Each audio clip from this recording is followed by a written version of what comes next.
Timcast IRL will be live in Miami with Patrick Bet David, Donald Trump Jr., Matt Gaetz, and Luke Rudkowski. Join us there. Get your tickets by clicking the link in the description below or by going to timcast.com. So this is a story from Yahoo. Russell Brand uncovers twisted BBC conspiracy to collaborate on big stories with other news outlets. Does he? This is what I was talking about, too. Right. It's a funny misinterpretation of exactly what Russell Brand is actually saying. They say in what seems like an awful lot of the classic magician's trick where you direct the audience attention to one hand so you don't see what's happening in the other, Russell Brand hopped on Rumble for a new episode of his daily show, Stay Free, and revealed that apparently independent news organizations are secretly collaborating or conspiring to control global news narratives in some of the most important stories in the world. Gasp. Surely that is way worse than anything else that may be going on right now. Here's the point. The idea that news organizations were colluding with each other on stories was a scandal when it came out. It was the Journo list. Do you guys remember that? This came out in like 2011. This is old news. So the Journo list, there was more than one. Yep. Journalists at various organizations were on a Facebook list with each other where they were sharing all the stories. Hence, all the organizations would put out the same stories around the same time. That's a scandal. It is corruption. What they're now saying certainly not a free press. What they're now saying in the press is, oh, can you believe it? So stupid. That's totally normal. They do this. Yeah, it's old news. This is my point is, it's the cycle of first you're crazy. It's not happening. Yeah. Then even if it was happening, it's not even that bad. Then it's a good thing. It's a good thing. And now we're at it's a good thing that news organizations all collude with each other to control the narrative. I mean, what's the fourth estate even for? Right. Normally it was for keeping the government honest, for exposing to make money for big pharma. Yeah, now it is. Right now it's attacking private citizens. Like so, the NBC article, they tweeted it out, right, going, "Oh, Russell Brand attacks the British government." Oh no, not attacking the British government. No, good. Yeah. Good. I hope he's got he's got some cannons. I saw that too. It's like, we better rush in to protect the British government. Exactly. Oh, this private citizens this massive monolith. Yeah, exactly. The private citizens criticizing the government. You're an American company, aren't you in favor of that? I mean, we're supposed to be criticizing the government. That's what the president American companies don't like Right. So let me ask you, as an actual Brit. Yep. Many people have said, because I asked, like, who cares about Russell Brand? And people are saying that it's front page tabloid news. It's a huge deal in the UK. Yeah.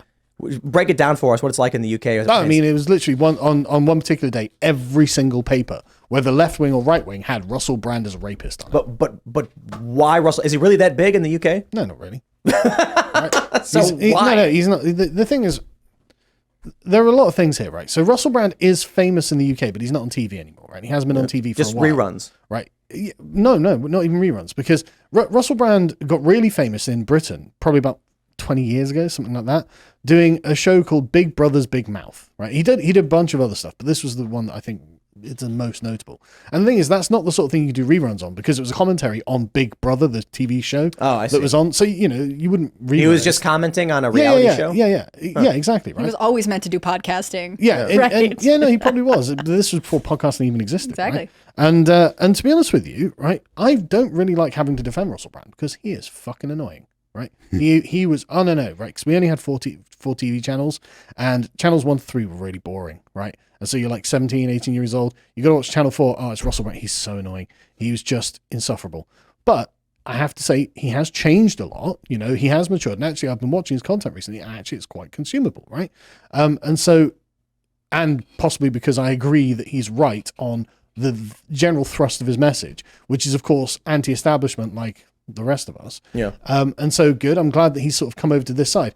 And there's a distinct advantage that he has here, because in 2015, the left was trying to say, look, we're going to use Russell Brand to reach the youth. The youth that are listening to him. But actually not really so much the youth that are listening to him. It's 40-year-old women who are listening to Russell Brand, right? This is, look at his messaging. His messaging is very feminine. Like, he's got a particular way with women, and you can see it in his hands and in his cadence and in the way he gives them his total focus. And his accessorizing. Right, yeah. He dresses. He really is very femme accessorized. Exactly, right? Yeah. And so, but if you think about it, actually, the way that the left works, they use middle-aged white women as kind of stormtroopers. Right? They do, absolutely. Mm-hmm. They use them really, really aggressively. The wine moms, that whole thing, yeah. Because they're deeply invested in a lot of left-wing presuppositions and axioms. And these were the feminists. Exactly. They've committed their lives to these things. It's like, look, I'm going to grow old alone, and I've had a bunch of abortions, and I've got triple-digit body count, right? And I have to defend my lifestyle rather than face shame and guilt. Exactly. If you nail me on all of this, then I realize that I've wasted my life and I'm a terrible person. And Russell Brand speaks to a lot of this sort of slice of the population. And I think really they're trying to poison him against them. And weirdly enough, there are loads of like 40-year-old women who are coming out and defending Russell Brand. Because they've been a fan of his for a long time. They have, absolutely. And so it's interesting that he has been attacked in this way now, right? It's now that is the issue. But to be honest with you, this could have happened at any time. Because Russell Brand did these things a long time ago. Yeah, they're talking about guilty. 2003 accusations. From Why is 2003. a member of parliament writing letters to various networks? Well, that's the point. And that really is the big question, isn't it? Because you realize that the left's control is entirely predicated on a kind of magical spell that they cast over you. Yep. Right? It's just words. That's all they've ever used. And just the word no would have stopped all of this all the time, right? Just the word no would have stopped them at every hurdle, but they were of course like, no, oh, you're a racist, you're a bigot. And you're like, oh, God, no, don't accuse me unreasonably of, no. I hope we're all past this, right? When the left accuses you of anything, it's because they hate you and want to destroy you. That's the only reason they ever done it. Just laugh. Yeah, exactly. You just go, well, whatever. I think you want to molest kids. But what do you do about the advertising? So, what do you do we're kind of about going to taking down stalemate. the companies that do the advertising?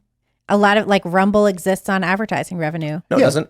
Doesn't it? Rumble right now, I think for the most part, is existing on investment. Then but why is Dan Bongino freaking out? freaking out? Yeah, Well, wasn't he what way? freaking The out on longevity Twitter? of the He's company been is pretty based upset on on Twitter about the attacks on Rumble. I think for good reason. I think Rumble is predicated. A lot of their revenue is likely coming from subscriptions. When people sign up for locals, that's a big component. They're operating off a lot of investment. And how much was Burger King even spending on Rumble with 44 million unique monthly visitors? Nobody right? ever. I mean, I just think to scale to compete with YouTube, you do need the advertiser revenue. So, That's the of course, problem. Dan Bongino should defend the company. It would be the stupidest thing if he came out and said, I don't care about advertisers. No, he should be like, they're attacking us. And they also went after X. They also went after Twitter. Right. They grabbed 60% of the revenue. I mean, it does matter that these activists are going to corporations And our boycotts are demanding, working. and it's that the media companies rather are going to these corporations demanding that they retract their advertising from certain sites, and that seems to be really egregious. We just give this concept of the good corporate citizen needs to go. We don't need good corporate citizens. We need good corporations. We give Burger King the Bud Light treatment. Yeah, Burger King, was it, Asus? Was that the other one? Yeah, we keep boycotting things that I don't buy anyway. It's really annoying. The problem, as I can't understand contribute. it, when the adpocalypse happened with PewDiePie, I remember reading an article that described how YouTube's advertising model worked. And it said that there were something like 6 sort of advertising conglomerates. So a company will go to this conglomerate and say, I want however much money spent on YouTube. And they'll be like, right, here, we'll get it sorted for you. And so they have stables of advertisers. And one of these apparently threatened to pull from YouTube, and YouTube then collapsed and backed down on everything, right? Because it's never been a profitable platform. But think about this. And this is true for Elon. And Elon is doing exactly what I advocated for during the first adpocalypse. If Coca-Cola comes to YouTube and says, look, man, we got a bunch of angry emails about PewDiePie saying naughty words. If I was YouTube, I would be like, we've apologized for it. We've told PewDiePie, hey, man, you got to watch yourself. You can't do this. He said it was an accident. He's very sorry, but I appreciate you bringing it up. That's really great. When can we expect your renewal? And then when Coke says, no, if you don't implement these changes and do what we want, we pull. I would respond with, oh, that's too bad. Pepsi just came to us with $1 billion offer for ads. It'd be a shame if there was no advertising for Coca-Cola and it was just all Pepsi. But, we can arrange that if you'd like. But if Pepsi and Coke both send you an email. Then my response is, so it would be really unfortunate if the largest millennial and Gen Z social media platform had all of its creators complaining all at once about how their money disappeared. And our response is, we're so sorry. It's Coke and Pepsi who made the choice not to support you. What do you think is going to happen to the younger generation when every single one of their celebrity heroes comes out and says, never buy this trash again? You want to go to war, you will lose. None of the problem is you this need the happens. platforms. But Elon Musk and Elon Musk, now understanding what YouTube didn't, decided to go to war and say, we will come after you. Where they're suing, right? Yeah. And he says, go by all means. Elon knows X is the water cooler. And if they want to pull ads, he laughs and says, we provide revenue streams to some of the most influential political commentators in the world. What do you think's going to happen when, and I'll just, me? Yo, I post pictures of Trump stroking a chicken and I get 250 million impressions per month. Yeah. That means my stupid little posts get scrolled through by people that many times. Elon knows this, and he's smart. And so he can go to these advertisers and he can say, what do you think's going to happen if you pull your ads? And this guy right here, he's a liberal. He gets 1 billion views and he's a fan of ours. What do you think's going to happen when he tweets out to all of his liberal fans that you guys are betraying the spirit of what we're working on? It's going to whatever money you think you're going to lose by advertising on our platform with nasty speech, you will lose 100-fold for coming out against us. The thing is, they'll make a moral argument that will make it justified and noble for them to lose whatever money you threaten with them to lose, right? And so they will come across as the big winners. And then they've got the entire media machine that will start saying, oh, noble, heroic. Doesn't matter. International corporation. They've already done it. We've already I know. seen it. You're saying there's a tipping point, basically. It doesn't matter because when you look at $30 billion lost, Bud Light and Target are being sued right now by apolitical shareholders who are like, why would you do this to my money? And now you've got hedge funds and investment firms that are being like, we just lost how much percentage of our portfolio for all of our clients, and our clients are furious right now. We can't risk investing. Sell. And now Bill Gates steps in. Man. Bill Gates steps in and starts buying a bunch of Bud Light. Probably because he's like thinking he's going to buy a dip, or he's like, they need a rescue. They're starting to turn around. Yeah. But it comes to this, at a certain point, you must recognize that you might not have the winning hand, but you have the winning play. So I haven't made a poker reference in a long time, so I'm going to take the opportunity right now. Yeah. You go to a low stakes poker table, and no one believes when I say this. If I get dealt trash cards, so second best hand in Texas Hold'em, pocket kings, 2 kings in your hand, I have gotten people to fold the second best hand simply because I bet $100. And then they're like, I can't do it.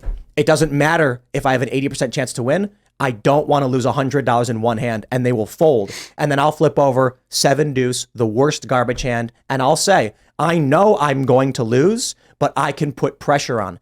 Elon Musk can look at these firms and he can say, I know we don't have near the capital to go up against all of you, but I know you're more scared of me than I am of you. Here's a better example. I remember when I was driving, I was a little kid. My dad's in a Jeep Wrangler, bare bones, steel frame, no bells and whistles. And some luxury sedan is trying to cut my dad off, and my dad laughs. And he's like, yeah, I'll call your bluff, dude. You're not scratching your luxury sedan on my hunk of junk rusted Jeep. And my dad just carried on ignoring him. So this guy's putting pressure on this guy with a really nice car. And my dad's laughing like, you think I care about this hunk of junk? So my point is this. Elon Musk might not have the best, most powerful play, but is Coke willing to take how much economic damage are any of these advertisers willing to sustain?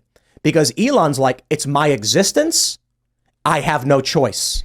If you want to lose 5%, fine, so be it. But if we do nothing, we cease to exist. So we will put all of our resources up against you. And you know what? You might lose $5 billion. Is the $5 billion worth it to you? And they're going to say, I don't want the headache, man. The left operates off of creating a headache for people. Yeah. They call and they say, whatever. So this is what happens. Because conservatives, libertarians, post-liberals, whatever, are so quick to just back down and say, please leave me alone. The left knows that applying any small amount of pressure results in a victory. If we counter that and simply say, so we were doing an event and they started calling the venue, and the venue said, screw off. We've had a bunch of this happen recently. My answer is simply, look, guys, we've worked with you for X amount of time. You make money working with us. You've gotten 30 emails, likely all came from the same person. I assure you, if you cancel, the economic hit you will take will be worse than ignoring 30 emails. And you know what's happened over the past several years? They say, we get it, we're good, don't worry about it. The problem with all this is this isn't happening in isolation, because if it was just these things moving on the board, then yeah, you'd be totally right. But they have a huge international apparatus that's currently moving against our chess pieces. The international part is key too. I mean, look, it's the British government going after Rumble. Yeah. That's right. You know, it's states going after Rumble. And Rumble already told, I think, France. Yeah, they're already off. banned in France, right? But the thing is then you get the European Union, because France is a major player in the European Union. Then they're going to start moving against like alt tech as well. And they're just going to slowly grind us down because we don't have BlackRock backing us. You know, we don't have the media backing us. We don't have every celebrity backing us. I don't think that matters. I really think it does, man. They operate off of complacency. Yeah, they do. Yeah, And it is a fact that any amount of pressure breaks the mental will of the average person who doesn't want to be involved. This is involved. This is what the left operates on. Yeah. So like I was saying earlier, what I've been hearing more and more over the past few years, first with 2018 into 2020, I'm talking to people and they're saying things like, I want Trump to lose because I am sick of hearing about him. I want the fighting to stop. Trump loses. It didn't stop. Yep. Now these people are saying they won't go away. Bring Trump back so we can crush them and finally make it stop. What people are starting to realize is the promises of the media stopping what they're doing and the government stopping what they're doing, it was never about Trump.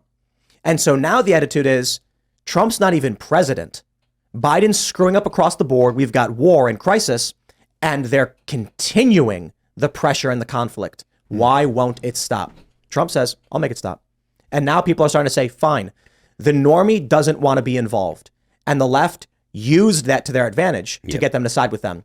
But then after they won, they would not stop. They kept pushing and pushing and pushing. Thanks for watching this clip from the Timcast IRL podcast. Hang out with us live Monday through Friday at 8 p.m.